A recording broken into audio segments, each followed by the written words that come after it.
Yeah. It's the boy Left. You already know. I'm coming back with the Up and Smoke podcast. Up in the smoke. Up in the smoke. Yeah, yeah, we up in the smoke. Up in the smoke. Yeah, yeah. Anyway, this is the Up in the Smoke podcast. You already know I'm preparing something. Some party favors for me and you. I appreciate you for coming through. I'm gonna get this ready. And then we're gonna jump into this podcast. You dig?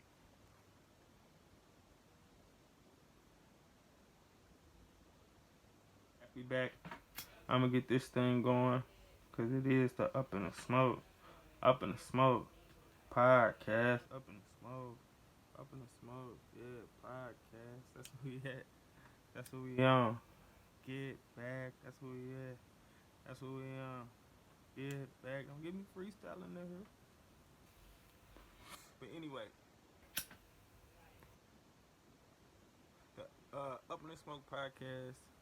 It's original. I can't say what it's gonna always be, but right now, what's on my heart and how I feel. I want to do a segment probably from now on where I just pay homage to legends and people that I think deserve just need to be praised. And I want to give them their flowers before they get out of here. So this just something I want to start doing. Okay, so I wrote some stuff down, and I'm just kick it to y'all. Okay, so Jim Brown was born February 17th, 1936. He's 85. I just want to thank him for all he stood for and all he accomplished. I have admiration and respect. I can't explain because I can't imagine the headaches he endured just to play sports, just to live his life. The man's life is a testament that no one dictates your impact on the world or society more than you do. Jim Brown may be the greatest athlete of all time. The legend has it, the man played basketball, football, lacrosse, and ran track at Syracuse. And yeah, I said lacrosse. And I gotta emphasize that because for black people, that's just one of them games where it's almost on the level of golf, to where like it's one of them things that for the most part white people do. So to learn that Jim Brown paved the way and played a game that was a sport, that it just shows that a lot of our mindsets have been capsized and we haven't been using tools in sports because they ain't as popular. You know what I'm saying? That's when I'm just paying attention to the man. But Jim was so good that he was inducted to both the football and lacrosse Hall of Fame.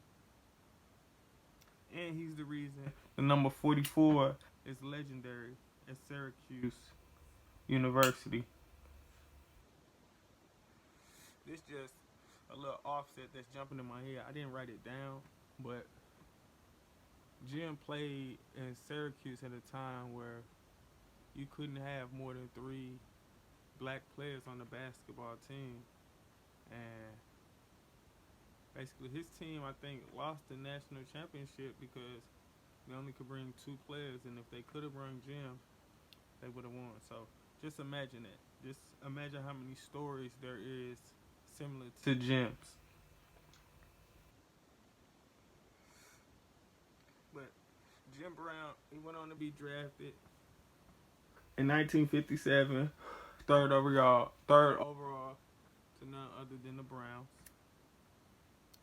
He played 9 seasons, setting basically every running back record possible And he was truly one of a kind. Never missed a game because of injury. He Pro Bowl every year that he played. He was MVP 4 times. And then he decided to retire to film. Along his journey in life, he's become an activist for rights for African Americans. And his legacy, his statute, his stature, I should say, and everything that he stood for and went through is a testament, like I said, that no one controls your life more than you. Do what you love to do. And when you don't want to do it, find something else that you love to do. I appreciate you, Jim Brown. Again, I can't imagine what you dealt with, but I appreciate you for doing it. Salute.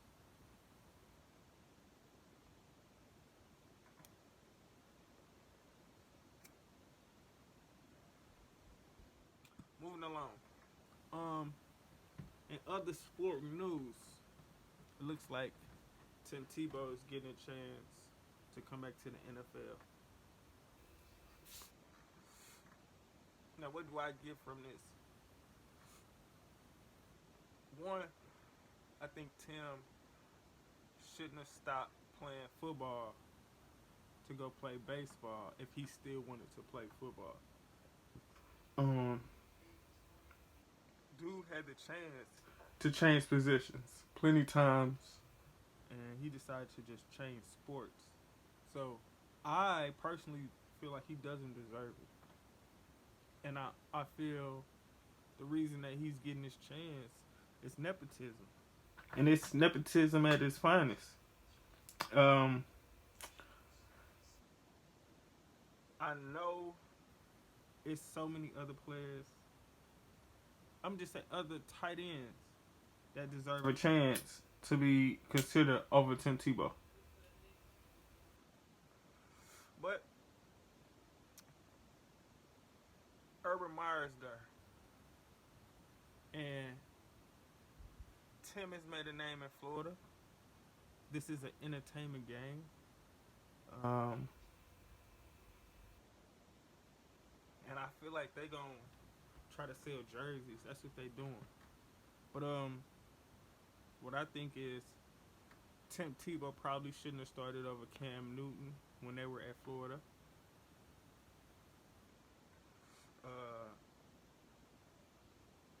When Tim Tebow gets an opportunity to play, if he gets an opportunity to play and start, this is what I think is going to happen.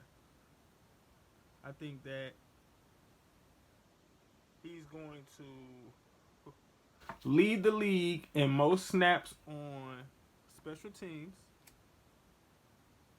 He'll probably get a lot of, like, maybe he'll get some trick plays on special teams. I think he'll lead the league in drops.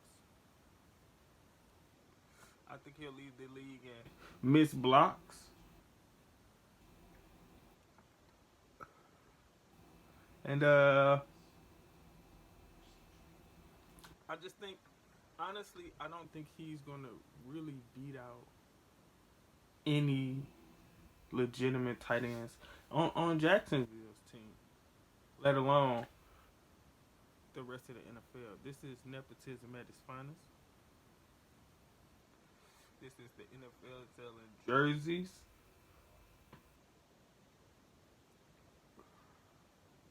This is, I don't know. I don't know what else to call it.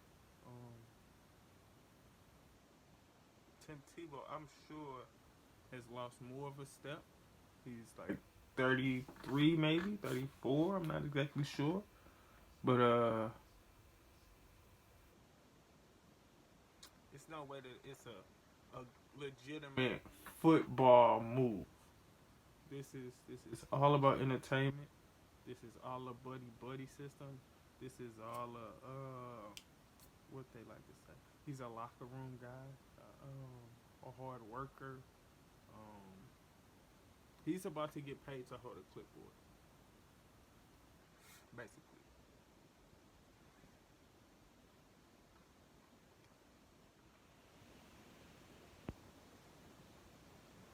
Derek Watson is in trouble.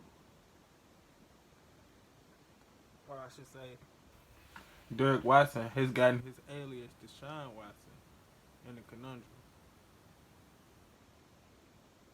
The 25-year-old star of Houston, the star of Houston, seems to like risky business, hired help, waves of relaxation. This curious quarterback who thrives out of the pocket is out of hand. With the threat of media mayhem, I expect the leash on the quarterback to be shortened. And the same fate Derek has put Deahaun in, I expect him to go through the same thing that plagued Tiger Woods. The mental psyche of many is already weak. And once your routine is broken and the light is shined on a person in a way that they're not used to and not expecting. See, like, when you used to dealing with the media, you're accustomed. But when they asking you questions that's out of bounds, that don't have nothing to do with your sport that you playing, they asking people around you how they feel, that don't have nothing to do with the sport you're playing. It creates a cloud, man. But it's hard to escape these situations. It's hard to escape your mind. And it's hard, I'm sure, for them to stay motivated the same way, because people looking at you different, no matter how the case or no matter what comes out. People gonna already create expectations of you. People gonna create already their idea of you. And people are already looking at you and wondering how you could throw a lot of your opportunities down the drain, you know? But that's neither here nor there.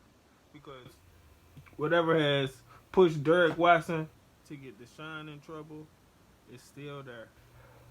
It's still who he is. This is new. This is fresh. This isn't Bill Cosby-esque, where people are pulling the covers back or opening eyes to something that happened 20, 30 years ago. These things happen this year, last year. So this is allegedly who he is. I just wonder, does the talent outweigh the crime? Is Houston gonna keep him? Should Houston keep him? Should they want to deal with the headache? They did just sign him. No, if I'm Houston, I'd take anything. I'm talking about, give me a kicker for Deahaun. We'll figure this out. Like, if I'm Houston, give me who's out there that's trash. Let me not say trash. Who's out there that's like journeyman? Give me, just say, trade him for Cam Newton. I ain't saying he trash, but give me Cam Newton. Trade him for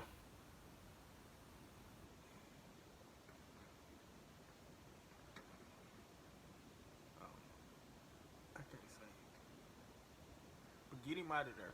If I'm Houston, I'm finding a way to get him out of there. Give me Tyrod Taylor. How he doing? I don't know, but if I'm for real, I don't think he's gonna be in the league. I just don't. I don't think no team's gonna want to deal with it. Not for a while.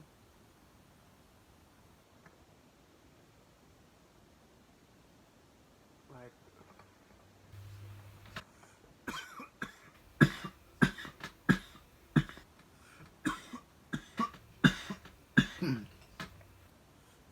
if this was, like I said, maybe back in the day, where they could hide your stuff, you know, news wasn't as fast. Yeah, people probably want to keep the shine. And Dirk, I think that's what's going on. Them two different people, Dirk and Deahaun. You gotta get them under control, man. Just like I think Bill Cosby was two different people too. I think he was Bill. He was Mr. Huxtable. You know what I'm saying? Like I think that stuff, like not for nothing, a lot of these situations I think be power trips, you know, and people be just like you can be money hungry. People be power hungry too. You know what I'm saying? So I think he's dealing with a situation where you know I don't know. I can't say exactly, but it's just what I think. It's a power move. Like it's a I don't know exactly what to say because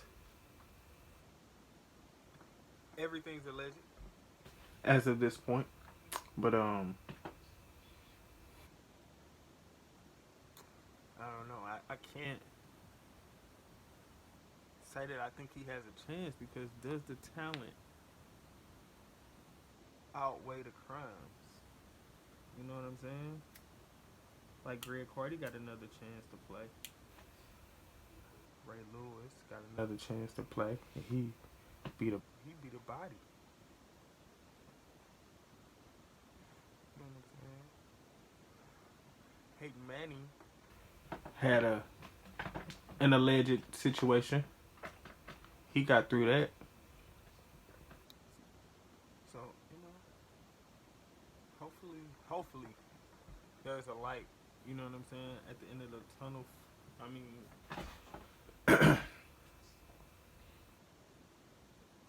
and I just hope that he controls himself too. But we all gotta figure out, you know what I'm saying, a happy balance. You know, and that's easier said than done. But you gotta have a happy balance with your physical, your mental, and your emotional.